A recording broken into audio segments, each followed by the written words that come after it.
Avant de répondre à cette interrogation, nous allons donc définir ce qu'est une puff. Alors, la puff est une nouvelle forme de cigarette électronique jetable. Très bien, et de quoi est-elle composée? Eh bien, d'une résistance, d'une batterie, d'un liquide. Elle est pré-remplie et préchargée, il en existe avec et sans nicotine. Et c'est quoi la nicotine? C'est une substance psychoactive qui agit sur le cerveau. Elle modifie l'activité mentale. La nicotine est un alcaloïde toxique issu de la plante de tabac. Alors, sans nicotine, la puff est-elle inoffensive? Pour le savoir, nous sommes allés interviewer une infirmière. Écoutons ce qu'elle nous en dit. On commence à parler d'un risque sur le système cardiovasculaire, surtout pour les jeunes.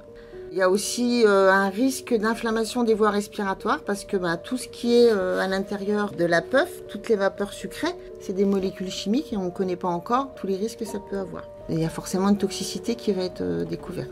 Chez les non-fumeurs, ça risque d'entraîner une dépendance. Ils peuvent un jour arriver sur une puff avec de la nicotine, trouver ça sympa et puis continuer. Sur 3 ans, la consommation de puff a augmenté de 3 fois chez les adolescents.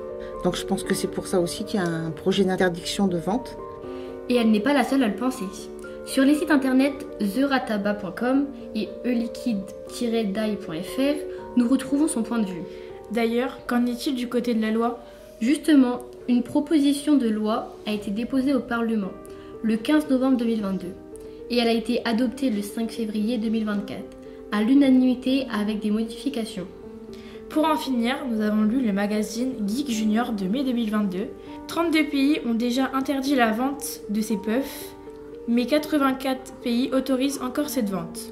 Conclusion ? La puff est dangereuse, même sans nicotine. Il faut donc faire attention et ne pas en abuser.